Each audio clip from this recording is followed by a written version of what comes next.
সাদ্দাম হোসেন ছিলেন ইরাকের প্রাক্তন রাষ্ট্রপতি, বাথ পার্টির প্রধান। তিনি ১৯৮০ দশকে ইরানের সাথে দীর্ঘ যুদ্ধের জন্য পরিচিত এবং ১৯৯০-এর দশকে কুয়েত আক্রমণের জন্য সমালোচিত হন।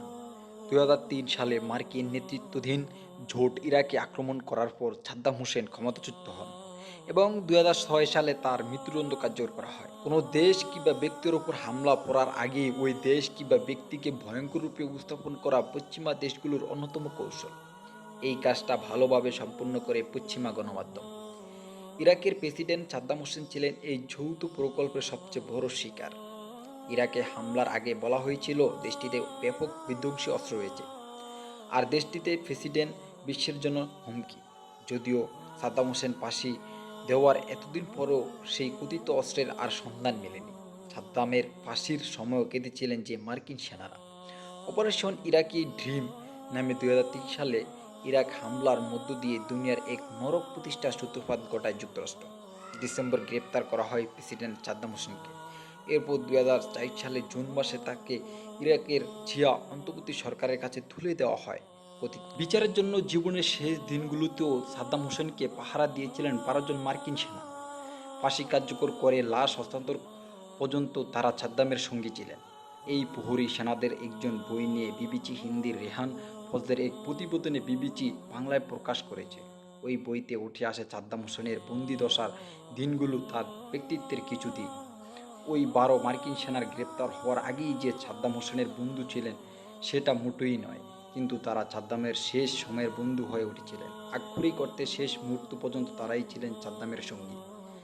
মার্কিন ৫৫১ মিলিটারি পুলিশ কোম্পানির ওই ১২ জন সেনা সদস্যকে সুপার ১২ বলে ডাকা হতো।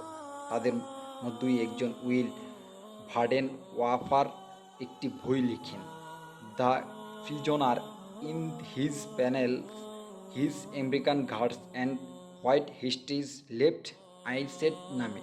বাংলা করলে বইটির নাম হতে পারে নিজের প্রসাদী এক বন্দি, তার আমেরিকান প্রহরী ইতিহাস যে কথা বলেনি।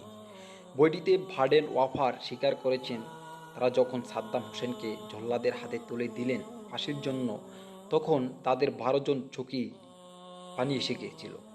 সাদ্দামের ফাঁসির সময় কেঁদেছিলেন যে মার্কিন সেনারা। ভার্ডেন ওয়াফার তারই এক সেনা সঙ্গী রজার শনকে উদ্বুদ্ধ করে লিখেছিলেন, আমরা কখনো সাদ্দামকে মানসিক বিকারগ্রস্ত হত্যাকারী হিসাবে দেখিনি। তার দিকে তাকালে নিজের দাদুর মতো লাগতো অনেক সময়।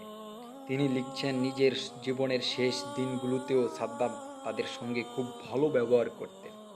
ওই ব্যবহার দেখে বোঝাই যেত না যে সাদ্দাম হোসেন কোনো এক সময়ের একজন অত্যন্ত নিষ্ঠুর শাসক। সাদ্দামের দরবার সাদ্দাম হোসেনকে একটা চমক দেওয়ার ইচ্ছা ছিল ১২ প্রহরীর সেনা সবার।